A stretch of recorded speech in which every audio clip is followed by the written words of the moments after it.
Bonjour Monsieur le Ministre, bonjour Monsieur le Secrétaire Général. Nous avons la chance de vous avoir l'un et l'autre pour un débat sur un sujet qui est extrêmement important, qui est le chômage des jeunes et le rôle que peut jouer la coopération internationale pour le développement dans la réduction du chômage des jeunes. Alors permettez-moi d'abord de vous présenter. Monsieur le ministre Souheil, vous êtes le ministre de l'Emploi et de la Formation professionnelle au Royaume du Maroc. Monsieur Adrien Beleki Aoukwete est le secrétaire général adjoint de l'Organisation régionale africaine de la Confédération syndicale internationale, donc c'est une association des syndicats africains. Et donc, en tant que deux responsables éminents de ce problème essentiel de l'emploi des jeunes, nous attendons beaucoup des points de vue que vous allez exprimer au cours de ces quelques minutes malheureusement restreintes. Le chômage des jeunes est vraiment un des problèmes essentiels de l'heure. Peut-être un peu tardivement, la plupart des organisations internationales s'en préoccupent. Nous savons que c'est un problème qui est social, mais en même temps politique, économique, parce que ce chômage des jeunes constitue un gaspillage de ressources extraordinaires, en même temps qu'il est un facteur de frustration pour tous ces jeunes. Et certains observateurs vont même à considérer que dans les objectifs du millénaire du développement, ou en tout cas ceux qui devraient prendre la place des existants après 2015, il devrait figurer la réduction du chômage des jeunes, que c'est un des objectifs majeurs du développement aujourd'hui. Et la question qui se pose, c'est c'est un problème qui est un problème de la responsabilité primordiale des pays, mais la question se pose aussi de savoir que peut faire la coopération internationale dans cette perspective. Et nous avons un autre débat qui se greffe sur cette question, qui a été beaucoup débattu au cours de ces journées, c'est comment doit être allouée l'aide publique au développement. Il y a une sorte de consensus qui se dégage pour dire que l'aide publique au développement doit se reconcentrer sur les pays les plus pauvres. Et ce chômage des jeunes va bien au-delà de la catégorie des pays les moins avancés ou des pays pauvres. Il touche notamment beaucoup de pays à revenus intermédiaires. Je pense aux pays d'Afrique du Nord, la Tunisie, mais aussi le Maroc, l'Égypte et bien d'autres. En même temps qu'il touche aussi des pays développés, certes dans une moindre proportion, mais dans des proportions aussi importantes. Alors, ma question est, au fond, qu'est-ce que vous-même, vous voyez comme rôle à la coopération internationale pour vous aider à faire face à ce problème essentiel du chômage des jeunes? En fait, comme vous l'avez dit dans votre introduction, il s'agit d'un problème qui n'est malheureusement plus l'exclusivité des pays en développement, puisque c'est un problème qui concerne tous les pays de la planète. Alors, le chômage, c'est quoi?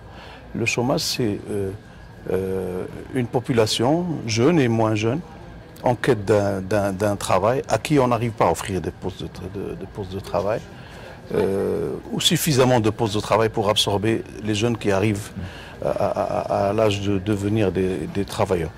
Incontestablement, ce phénomène est lié à l'investissement, à la croissance économique et donc aux potentialités des économies d'absorber ces main-d'œuvre. Également à l'adéquation entre le type de formation qui est donné à ces jeunes et les besoins exprimés en termes d'emploi.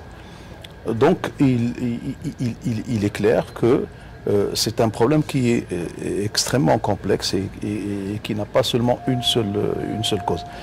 Comment peut s'opérer la coopération internationale? Je commencerai par le plus simple, c'est les investissements directs dans les pays qui ont besoin. Donc c'est là où on peut développer une usine de construction automobile, par exemple. Entre autres, oui, ça peut être ça. On peut investir dans l'agriculture, dans le tourisme, on peut investir dans l'industrie, on peut investir dans les services. Donc, et plus vous développez, plus votre système économique devient plus complexe. et plus, donc les IDE pourraient parfaitement y arriver.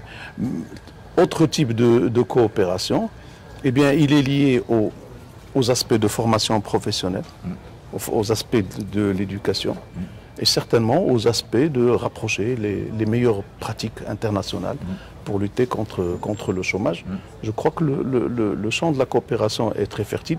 Il est clair que le monde tant qu'il existe aujourd'hui est un monde qui favorise l'inégalité, favorise l'accumulation de richesses et favorise l'exclusion de pans entiers de la population et de pays. Donc il va falloir donner du sens à notre monde de manière tout à fait résumée. Monsieur le secrétaire général. Merci. Et bon, monsieur le ministre l'a dit, vous-même vous l'avez dit, c'est une frustration aujourd'hui. Quand on voit un peu l'Afrique regorge aujourd'hui de ressources humaines compétentes qui peuvent répondre alors à ce défi. Mais malheureusement, la politique libérale dans laquelle nous sommes aujourd'hui ne permet pas de créer des emplois, surtout des emplois décents. Donc la coopération de développement doit chercher un autre moyen, c'est-à-dire ce ne serait plus une coopération de prêt-à-porter qu'on a connue jusqu'à présent, mais une coopération qui soit définie dans un programme défini par les pays eux-mêmes. La coopération ne sera qu'un soutien à un programme défini par les pays eux-mêmes. En ce sens que si le programme est défini par le pays, donc le pays définit alors ses priorités pour pouvoir alors faire en sorte qu'il résorbe les potentialités qui existent en vue de son développement. Telle que la coopération a existé jusqu'à aujourd'hui, on a l'impression que c'est une coopération de corruption, excusez-moi le terme, c'est une coopération du prêt-à-porter, c'est une coopération qui veut copier ce que les autres font. Or, les réalités ne sont pas les mêmes. Quand on voit aujourd'hui l'Afrique du Nord, le printemps arabe n'est pas venu du ciel, le printemps est venu du fait qu'il y a un taux de chômage élevé dans le pays qui fait qu'à un moment donné, des jeunes surtout, et à un moment donné, le gars se dit, qu'est-ce que j'ai encore faute sur cette terre? Ça a déclenché toute une révolution. Donc, le monde est assis sur un volcan. Si on ne sait pas faire, à travers une nouvelle définition de la coopération au développement, surtout de l'aide publique au développement, on tend vers un échec total et on tend vers un taux de chômage très élevé qui pourrait déboucher sur des violences qu'on ne peut pas comprendre. Alors, évidemment, la politique de lutte contre le chômage doit être une politique nationale des pays, voilà, évidemment, en fonction de leurs propres priorités. Mais, vous dites qu'il faut refonder la coopération internationale. Certes, mais est-ce que vous seriez d'accord avec ce que dit Monsieur le ministre, disant qu'au fond, il faut essayer de faire appel aux les investissements directs étrangers? Ça vous paraît une bonne réponse? Oui, mais un investissement par étranger, c'est normal, mais dans l'esprit d'une concertation triangulaire, le gouvernement, le secteur privé avec le patronat et les travailleurs. Donc, créer une dynamique de concertation régulière qui puisse définir les priorités du pays. Parce qu'investir, pour le président d'investir, quand on met Renault à Tanger, ce n'est pas tellement pour les Marocains. Ce n'est pas tellement pour les Marocains, c'est pour la finance publique française. Donc, moi, je pense que l'investissement étranger... En France, c'est plus ou moins bien interprété parce que les gens disent, ouais, on va créer des emplois au Maroc. On va créer des emplois, mais non, j'ai été à Tanger, j'ai vu ce que c'est. C'est dans la zone franche. Et dans la zone franche, monsieur le ministre est à côté ici. J'ai discuté avec le directeur de Peugeot, bien de Renault, mais son objectif, ce n'est pas de créer des emplois décents, c'est de faire le moins possible le plus possible de bénéfices en utilisant la main-d'œuvre. L'essentiel, c'est que ça crée des emplois.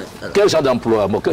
L'emploi, pour pouvoir résorber les chômages aujourd'hui, doit être un emploi solide, qui puisse permettre à la personne de ne pas aller travailler 10 000 fois quelque part avant de payer son loyer et de se nourrir et d'éduquer ses enfants. L'emploi doit être un emploi décent avec une sécurité sociale, une protection sociale bien faite afin que le travailleur, quand il vient au travail, se sente à l'aise pour se donner à fond à son travail. Nous comprenons que le libéralisme économique veut qu'on fasse assez de profit, mais on sait que ça a échoué. Ce qui se passe en Grèce ici démontre clairement que libéralisme, austérité crée des difficultés politiques à la fois, même en France. On est d'accord qu'il faut que pour créer des emplois, il faut des investissements, c'est ce que disait le ministre. C'est clair. De toute façon, je n'en connais pas une autre manière de créer des emplois que de faire des investissements. Sinon, je l'admets. On revient à l'ère de la pierre et puis voilà. Non, moi je l'admets, mais pas investissement pour le plaisir d'investissement. Je dis investissement qui soit fait dans l'esprit des priorités définies par le pays lui-même. Ça, c'est écoutez, moi je pense que, évidemment, moi si je cherchais un emploi, je pense que je serais très heureux qu'on me l'offre. Et un emploi décent, alors je serais encore beaucoup plus heureux. Et si c'est un emploi qui me permet de m'intégrer, d'être utile dans ma société, de fonder un projet de vie, parce que c'est ça le travail, c'est ça ce qu'il donne. C'est pas seulement une fiche de paye, c'est une place dans la société, c'est une famille à construire, c'est un avenir à construire, c'est une sécurité, c'est se sentir citoyen, participant à une construction qui se fait dans une société. Donc l'investissement, évidemment, il ne faut pas que ce soit un investissement qui nie les droits des travailleurs, un investissement qui casse le milieu ambiant, un investissement qui apporte les problèmes, un investissement qui apporte un travail décent, qui apporte une formation, qui apporte une compétitivité de l'économie. C'est pour cela que je ne partage pas tout à fait le point de vue exprimé sur l'expérience Renault, parce que c'est beaucoup plus complexe que ce qui a été dit. En fait, Renault ne vient pas apprendre des heures de travail de salariés marocains moins payés, mais il y a un phénomène d'intégration, il y a un phénomène de formation, Renault a fait son choix après avoir eu plusieurs propositions à travers le monde. Et notre ambition au Maroc, c'est de construire une industrie automobile au sens plein du terme. Et Renault n'est qu'un des maillons de cette politique. Il y a une autre question qui est souvent posée, c'est celle de savoir si ces emplois pour les jeunes vont être engendrés plus par des entreprises de grande dimension ou des entreprises de petite et moyenne dimension. Alors comment relancer l'emploi des PME? Bien sûr qu'il faut créer des emplois là où c'est possible. Or, il est connu que les PME et même les toutes petites entreprises et même l'économie sociale, même les coopératives créent des emplois. Et les emplois, c'est pas seulement les usines, c'est des emplois de proximité, c'est des emplois liés aux activités habituelles. C'est l'artisanat au Maroc, c'est quelque chose de très important, l'artisanat. Donc, il faut chercher l'emploi là où il se trouve. Grand projet, petit projet, tout petit projet, il faut le chercher, il faut l'aider par tous les moyens. Mais tout à l'heure, monsieur le ministre a dit qu'il ne partage pas tellement ce que j'ai dit. C'est normal, il est politique, lui, moi, je suis syndicaliste. Et il a une autre vision de la chose. J'ai une autre vision. J'ai une autre vision de la chose. Mais ce qui est clair, l'emploi des jeunes aujourd'hui est un problème sérieux pour tous les pays dans le monde entier. Créer des emplois aujourd'hui par des investissements étrangers, c'est une bonne chose, mais pas des investissements qui, dans l'esprit du néolibéralisme qu'on connaît aujourd'hui dans tous les pays. Créer des emplois avec les compétences nationales. Et par l'éducation, d'abord, il a dit, je suis d'accord avec lui, une éducation qui permette à ce que cette éducation réponde au marché du travail actuel.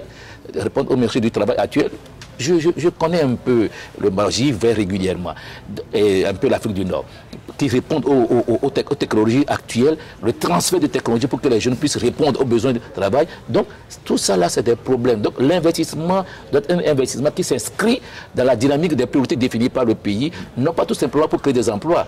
Je suis entièrement d'accord que les coopératives créent des emplois comme en Israël, que l'économie sociale solidaire crée des emplois. Mais au-delà de ça, il faudra une politique qui puisse permettre, lorsque la coopération arrive, que ce ne soit pas une coopération de prêt-à-porter, mais une coopération qui s'inscrit dans la dynamique des priorités définies par le gouvernement, parce que c'est un programme qui existe là avec l'implication de la société civile dans un cadre de dialogue qui permette à ce que tout le monde porte alors le programme en main. Donc je crois que, puisque nous sommes invités à conclure, je pense que vous seriez d'accord l'un et l'autre pour dire que oui, cette création d'emplois qui est une priorité, qui est essentielle, doit correspondre à une politique nationale, qu'une coopération pour le développement demeure utile, même si dans les pays qui ont déjà atteint un niveau de revenu intermédiaire, les niveaux d'aide publique au développement vont être fortement réduits, mais qu'il faut trouver d'autres formes par l'appui à la formation professionnelle, au transfert de techniques et au bon fonctionnement des institutions. Je n'ai jamais aimé le terme revenu intermédiaire. Quand on prend le Gabon, c'est revenu intermédiaire, mais quand vous allez au Gabon, ce n'est pas ça. Donc moi je pense sincèrement que tous les pays ont besoin d'une bonne coopération aujourd'hui pour se développer, pour créer une couche sociale moyenne. Monsieur le secrétaire général, mais il faut bien, quand il y a un montant d'aide publique limité, trouver les critères d'allocation, eh bien on est forcé de regarder le niveau de revenu moyen des pays. Enfin, j'espère en tous les cas qu'on puisse s'en passer largement de ce type d'aide et qu'on puisse compter essentiellement sur nous-mêmes. Mais on aura besoin d'une autre forme d'aide qui n'est pas nécessairement financière. On a besoin d'aide en termes d'expérience, en termes d'appui, en termes des meilleures pratiques, en termes d'amélioration des gouvernances. Ça aussi, c'est des formes d'aide beaucoup plus qualitatives. Voilà. Je crois que c'est là sur le point sur lequel vous me rejoignez. On se rejoint là-dessus. Et d'une coopération qui est moins une coopération traditionnelle d'aide publique au développement, mais de coopération pour la formation professionnelle, la technique, le transfert des meilleures pratiques, des meilleures expériences. C'est ça. Merci beaucoup. Merci aussi.